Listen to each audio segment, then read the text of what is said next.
life. As we mentioned earlier, we want to give a few instructions about what in-person worship will look like next week. There will be a couple of slides that come across your screen as I'm speaking. We encourage you to read through those. I'm going to highlight a couple of those things, but let me share with you a few of these things. First of all, let's start with the schedule. Next Sunday morning, we will have two morning worship services, one at 9 and one at 10:40.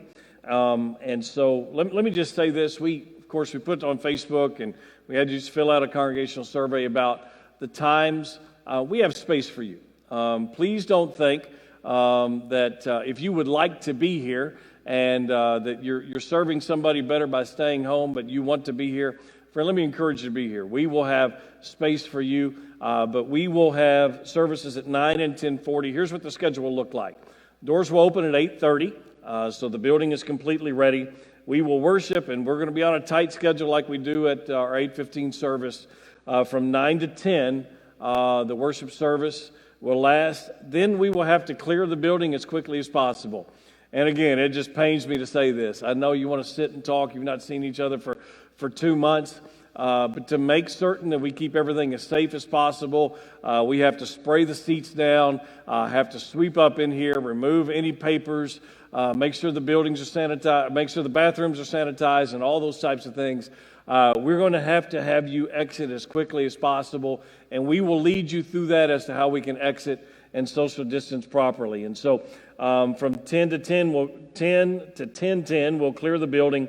The building will be sanitized in about 25 minutes, and then we will reopen the doors at 10:25. So if you're coming to the 10:40 service, you won't be able to get into the building until at the latest 10:25. If we finish a little bit earlier, we'll open them up. But until we finish sanitizing, we can't let anybody else back in the building. We'll start that at 10:40. The 10:40 service, I know we've been doing it 9 o'clock for some time.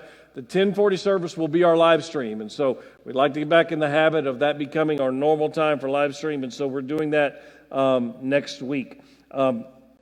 Wednesday evening, because of the efforts that have to go into making certain that we distance and we're sanitized and all those other things, we're going to continue to do Wednesday night online for the time being, so do keep that in mind. So here are some of the guidelines.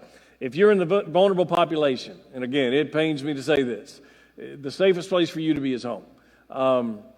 The safest and probably the freest worship experience that you're going to have is in front of your computer screen.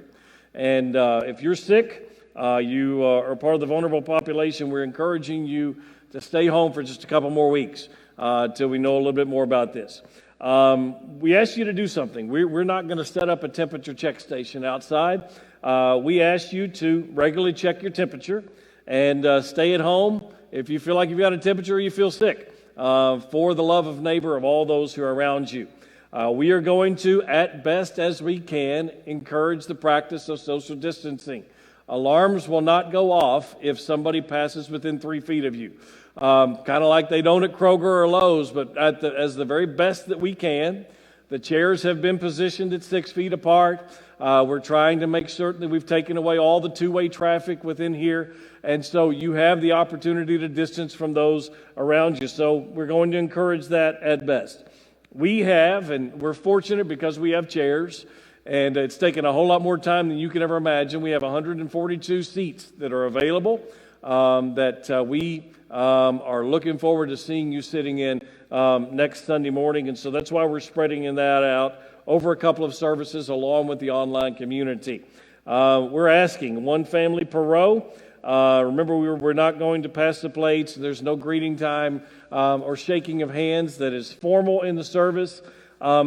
If you have small children and would like to come to church with them, but you know that they probably would have a hard time in the big room with everyone else, we've set up some family worship rooms. I know that's not the best option, but some rooms where you can be with small children, or maybe some of the family is in here and somebody takes a week in there with them, where you'll have the television screen that's there and it'll just be you in the room as well. And so we have 4 of those. There'll be no choir until the middle of June. There'll be no child care. And then maybe even later on that, no in-person Sunday school or small groups until the June 17th date, and then we'll reassess in the phases as we go through that. I know there are many questions We will be putting all these things online. We're passing them out to our population that's not really wired today, and giving them as much of this information as we possibly can. And we will instruct you from the podium as to how to follow these next week. But we're looking forward to seeing you in person next week, and are excited to getting things closer back to normal in the next few weeks. And so God bless you. Thanks you for joining us today.